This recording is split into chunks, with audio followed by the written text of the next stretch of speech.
Good evening. I'm Arna, and this is Mariam here.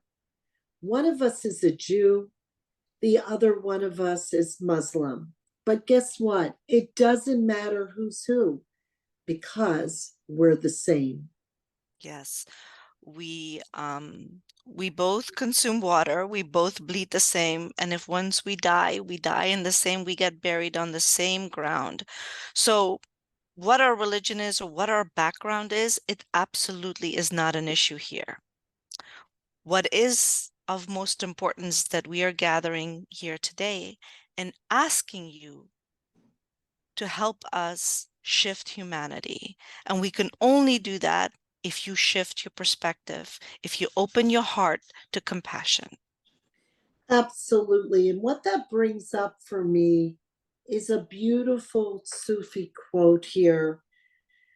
Out beyond ideas of right doing and wrongdoing, there is a field. I'll meet you there. And I'll meet you there is really why we showed up tonight, because we want to meet you in this field. Why don't you tell them what this field is to help them better understand what that means? Arna, to me, the field is where we don't judge each other. We listen to each other. This is a field where there is no place for judgment to speak, right? This person is from here or there. They belong to this group or to this government. None of that really matters in this field. The field is where we come for conversation. We come for peace. We come for solutions, right? A solution that, a solution to what happens in the government, that's not the kind of solution I'm talking about. Solutions of how we can help each other. What can we do to support humanity, to support each other through this most difficult time? Because so many are suffering. And what can we do as humans? What can we do to contribute to ease the suffering, to shift the perspective, and to to have a better understanding and love for each other versus hate? And the only thing is compassion. We are calling you tonight, today, this weekend, and every day on to compassion. But what does compassion mean?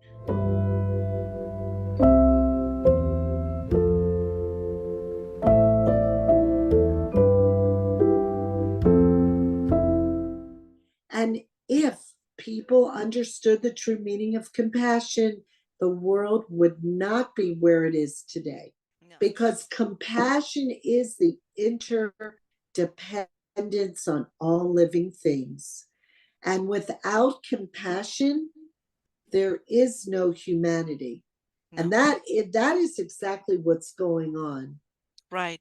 And compassion also means, can you have compassion to somebody that you may dislike, or somebody that's suffering that you may not like, or that you may not like their association? Can you have compassion for that? Can you have compassion for your enemy, right? If you consider somebody your enemy, can you have compassion for your enemy? And that is in the word enemy itself. Why do we even have them, right?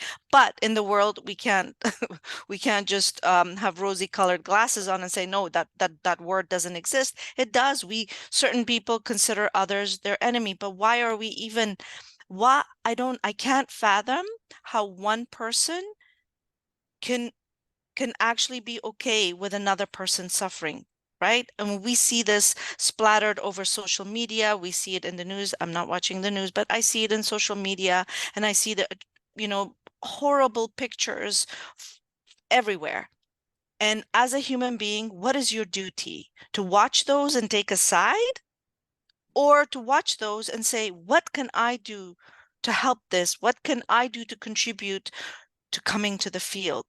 How And can the we have these people come to the field? Absolutely. And the pathway is compassion. Compassion is not a relationship between a healer and the wounded, it's a relationship between equals. Mm-hmm. That is what we are. We are equals. We're all part of humanity. And that we have to remember. And the acts of loving kindness What about a touch, a smile, a kind word, a listening ear? A The hug. smallest act, a hug, the Hmm. smallest act of caring. What if you spend your time with those random loving acts of kindness? How would this world be different? How would the next few days be different? How would the weekend be different coming up? Yes. So it is, the whole idea of compassion is based on the awareness that we are interdependent.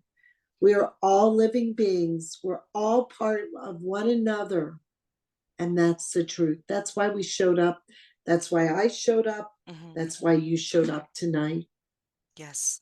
And I ask everyone that is watching this or this comes to your attention, just think about it.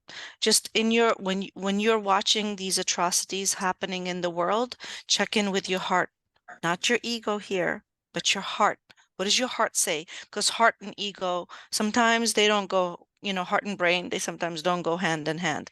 But when they do, or when they are in sync, that's when we can actually make a difference because the heart always is the truth teller. And even in a child, when we see a child is born, right? What is the first organ that comes to play, that comes to be developed, right? It's the heart, right? The Mm. beating heart. And if we can all as humans, when we are faced with life situations where it makes you cry, it makes you angry, and all of those feelings are to be felt, right?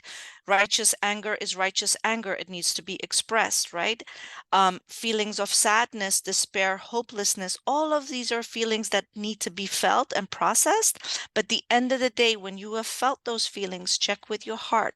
What does your heart say in all of this matter? Because no human should be okay with another human suffering. That should not be okay in any book. I agree with you. Mm. And I'm so glad that we came to speak our truth tonight as part of humanity, to be able to share this screen.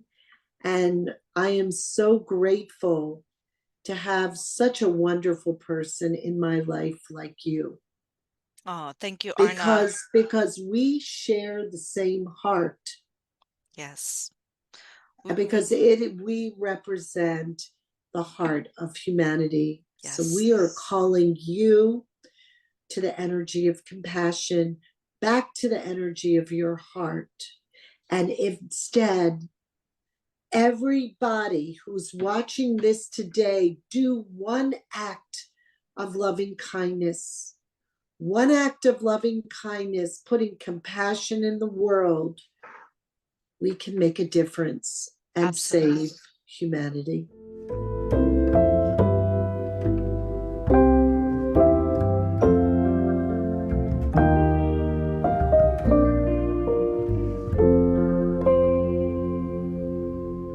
We open our hearts, it's like that experiment with the monkeys, right? Monkey was taught to clean up the potato, the sweet potato to eat, and then other monkeys learn. If two people are compassionate with each other, it has a trickling the effect on the collective, right? If two people, when you're surrounded by kind and loving people, your energies shift, right? But when you're surrounded by darkness and sadness, what does that do? It drains your energy. So what do we want? We have a choice. We have always have a choice. I'm not saying don't feel those feelings of sadness and anger. Yes, it has a place. But right after you've expressed it, what next? Then you need to tap into your heart.